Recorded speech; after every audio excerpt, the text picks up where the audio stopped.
I didn't see my first $100,000 until I was nearly 30. But my first million came just a few years after that. You want to know what the difference was? What secret lever I pulled? I'll tell you. I stopped trying to get rich. That's it. I stopped doing all the clever, complicated, stupid things that everyone else thinks are the key to success. Everyone is looking for the hack, the hot stock tip from their cousin, the crypto coin that's going to the moon. They're searching for a secret. There is no secret. There is only a list of incredibly dumb mistakes. The path from zero to your first $100,000 isn't about what you do. It's about what you don't do.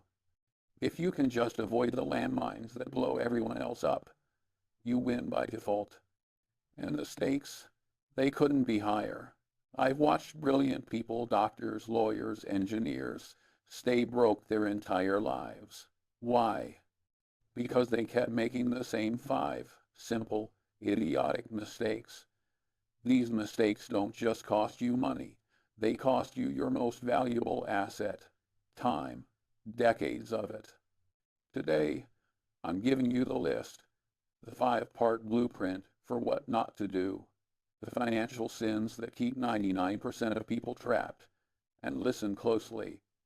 If you're making just 2 of these, you're not just standing still. You're running backwards on a treadmill set to high. Mistake number 1. You are trying to win the lottery with the stock market. You're chasing fast money instead of building a real foundation. Wrong. Utterly, completely, and disastrously wrong. This is the single dumbest thing a person with no money can do. It's like trying to build the 50th floor of a skyscraper when you haven't even dug the foundation. You're gambling, not investing. Me, when I had nothing, I treated every single dollar like a soldier. Its only job was to go out into the world, survive, and bring back a prisoner. That's it. I wasn't trying to hit home runs. I was trying to not get struck out. My goal wasn't to find the next Amazon.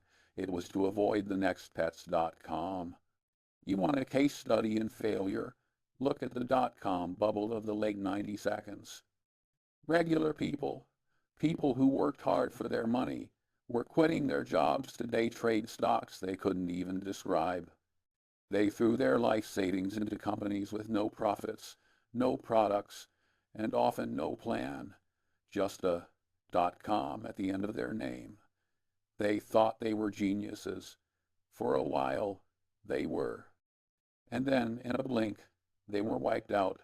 Billions, trillions of dollars of fake wealth gone, because they were chasing a feeling, an excitement, not building value. They were playing a game of musical chairs, and they were shocked when the music stopped. And you're doing the same thing. You spend 3 weeks researching which Netflix series to binge watch, a $10 a month decision. But you'll throw $500 at a crypto coin named after a dog because a teenager on TikTok posted a rocket emoji. You are treating your financial future with less seriousness than your evening's entertainment. It's a joke. Here's your rule. The 10-year-old test. Before you put a single dollar into anything, ask yourself, can I explain how this makes money to a reasonably intelligent 10-year-old in 60 seconds? If the answer involves community hype, getting in early, or the technology is revolutionary, you fail. If you can't explain it simply, you don't understand it. And if you don't understand it, you are gambling. Your homework is this. Go open a simple, low-cost index fund account. Today, not tomorrow. Put $100 in it. That's it. Your job isn't to be a genius. It's to get on the field and let the entire market work for you. Stop trying to find the needle. Just buy the whole haystack. Mistake number 2. You are treating your savings like an expense. You get paid. You pay your rent. You buy your groceries. You go out for dinner. You buy that new gadget. And then you see what's left over to save. This is fundamentally backwards, and it's why you're always broke. It makes me sick to my stomach to even think about it. You are paying everyone else in the world before you pay the single most important person, your future self. Me, the very first bill I paid, every single time, was to myself. The moment money hit my account, a percentage of it was automatically gone, transferred to an investment account I barely looked at. It wasn't a choice. It wasn't based on how I felt that month. It was a law, as unbreakable as gravity. The rest of my budget had to survive on what was left, not the other way around. The case study for this failure isn't a market crash. It's the quiet tragedy of the American household. Look at the statistics. You see people earning $80, $150,000 a year, and they have less than $1,000 in savings. How is that possible? It's because their lifestyle inflates instantly with their income. A pay raise doesn't mean more savings. It means a more expensive car payment. A bonus doesn't mean a bigger retirement account. It means a bigger vacation. They are on a hamster wheel of consumption, and they don't even know it. They are slaves to their own lifestyle, paying their landlords, their car companies, their credit card companies, everyone but themselves. You do this too. You tell yourself, I'll save more when I get that raise. No, you won't. You'll just buy more expensive junk. You see saving as a sacrifice, a punishment, something you should do, like eating your vegetables. Here's your new rule. It's called the first fruits rule. The first 10% or 15%, if you have any guts, of your income does not belong to you. It belongs to you in 20 years. You are just the delivery boy, and your only job is to get the money to him safely. You don't get a vote. Your homework: log into your bank account right now. Set up an automatic transfer from your checking to your investment account. Schedule it for the exact day you get paid. Make it for an amount that feels slightly uncomfortable. Now, you've made one decision that will make thousands of good decisions for you in the future. You've automated discipline. Mistake number 3, you are ignoring the 8th wonder of the world because it's boring. You're ignoring compound interest. You hear the term, and your eyes glaze over. It sounds like something from a math textbook. It's slow. It's not exciting. It doesn't give you a dopamine hit like watching a stock chart go straight up. And that's why you dismiss it. This is a catastrophic error in judgment. Me? I understood early on that my brain wasn't my greatest asset. Time was. I didn't need to be brilliant. I just needed to be patient and let the snowball roll down the hill. Compounding is a force of nature, like erosion. You don't see it happening day to day, but give it a few decades, and it can carve the Grand Canyon. The greatest failure story here is a thought experiment that is tragically real for millions. Imagine 2 friends. Friend A starts investing $200 a month at age 25. He does this for just 10 years and then stops completely. He never adds another penny. Friend B waits until he's 35. He says, I'll catch up. He starts investing $200 a month, and he does it every single month until he's 65. He invests for 30 years, 3 times as long as friend A. Who has more money at retirement? It's friend A, and it's not even close.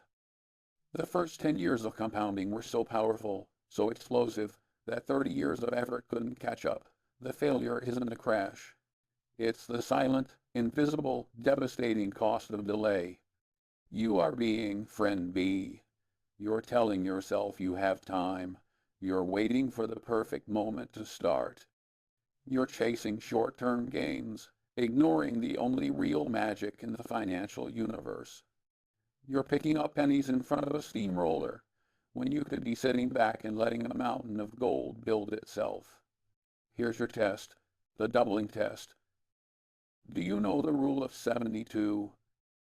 It's simple. Divide 72 by your expected annual rate of return, and that tells you how many years it takes for your money to double.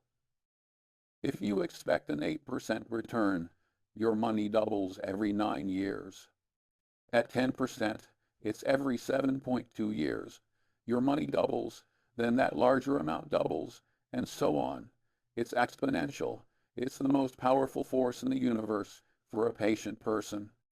Your homework: find an online compound interest calculator. I don't care which one. Plug in a starting amount, a monthly contribution, and a reasonable rate of return. First, run the numbers for 30 years. Look at the final number. Now, change only one thing. Change the time horizon to 29 years. Look at the difference. That is the true, staggering cost of waiting just one more year. Let that number burn itself into your brain. Mistake number 4. You are accumulating good debt that is actually strangling you.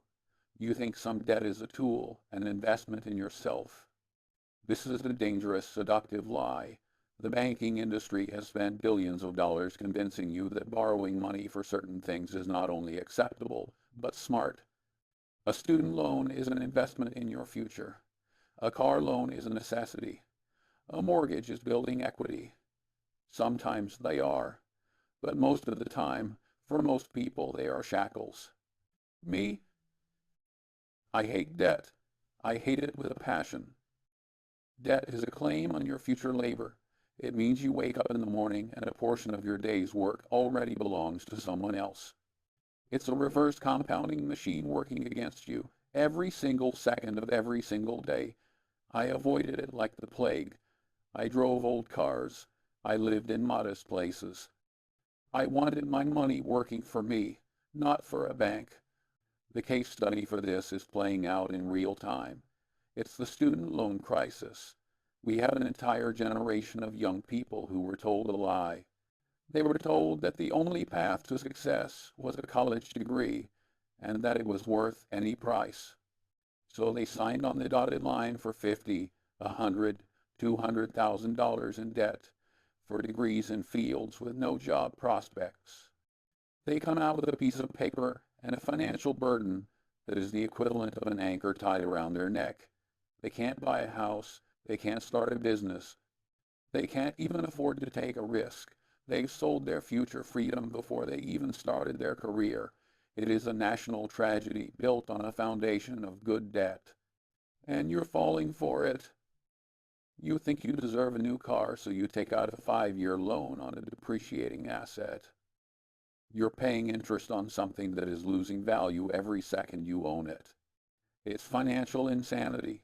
You're so focused on the low monthly payment that you ignore the total cost. Here's your rule, the freedom rule. For any debt you consider taking on, ask yourself one question. Does this purchase increase my future freedom, or does it decrease it? A loan for a profitable business that will generate cash flow might increase your freedom. A loan for a piece of equipment that makes you more productive might increase your freedom. A loan for a car that gets you to a better job might be justifiable. But a loan for a bigger TV, for a fancier vacation, for a degree in 18th century poetry, you are selling your freedom for trinkets. Your homework is simple and it's painful. List every single debt you have: the credit card, the car loan, the student loan, the personal loan. Next to each one, write down the interest rate. Now, sort them from highest interest rate to lowest. Your new obsession in life is to destroy the one at the top of that list. Every spare dollar, every bit of overtime, every bonus, it all goes to killing that debt. You are at war. Act like it. Mistake number 5. You are waiting for the perfect plan. You're suffering from analysis paralysis. You've read a dozen books. You've watched 100 videos. You know all the acronyms: ROI, ETF, DCA, FIRE. You have a detailed spreadsheet. You have a plan, and then you revise the plan, and then you wait for the market to be just right. You think you need a complex, perfect system before you can start. This is just fear, dressed up as intelligence. It's procrastination masquerading as prudence. It's the most pathetic excuse of them all. Me? I believe in good enough. My first investment plan was brutally simple. It was probably wrong in a dozen different ways, according to the experts. But it was better than the perfect plan that never gets implemented. The person who starts investing with a flawed plan today will be light years ahead of the genius who is still researching his perfect plan a decade from now. The case study for this is the perpetual researcher. He's not a historical figure, he's an archetype. You know this person. He can tell you the expense ratio of every Vanguard fund. He can debate the merits of a 60/40 portfolio versus a 70/30. He can explain the intricacies of the global supply chain. But if you ask him how much he has invested, he'll mumble something about waiting for a pullback or still finalizing my asset allocation. He has spent thousands of hours learning and has $0 working for him. His knowledge is a liability because it has convinced him that this is far too complicated for a simple start. He has become a connoisseur of maps, but has never taken a single step on the journey. You are letting perfection be the enemy of good. You're looking for a guarantee in a world that offers none. You're afraid of making a mistake, so you make the biggest mistake of all, doing nothing. Here's your rule, the 30-minute rule. You have 30 minutes. That's it. In the next 30 minutes, your job is to pick a basic, diversified, low-cost investment plan and set it up. I don't care if it's a simple target date fund or a 3-fund portfolio. Pick one. It will be good enough. You can refine it later. But you must start. Your homework is to execute the 30-minute rule. Right now, after this, set a timer, open the account, fund it, buy the thing. End of story. You have not because you ask not. You are poor because you plan not to be, instead of acting not to be. So there it is, the 5 roads to financial ruin. Stop chasing ghosts in the market. Pay yourself first, always. Let time and compounding do the heavy lifting. Avoid stupid debt like it's a contagious disease. And for God's sake, just start. This path won't get you a Lamborghini in 6 months. It won't make you a TikTok millionaire. It's not sexy. It's boring. It's slow. But in 10 years, when your friends are still chasing the next big thing, still complaining about their debts, still waiting for the right time, you'll have a foundation of $100,000. And from there, the game changes completely. The snowball starts to get really, really big. Look, if you've made it this far, you're different. Most people clicked off 3 minutes ago looking for a video titled Top 3 Penny Stocks to 100x this week. They're looking for a shortcut. You're looking for a map. There's no hype here, no secret formulas, just the boring, time-tested principles that actually build wealth that they should have taught you in school but never did. If that's what you're here for, you know what to do. Hit that subscribe button. I'm out of here. Now go do the hard, boring work that makes you free.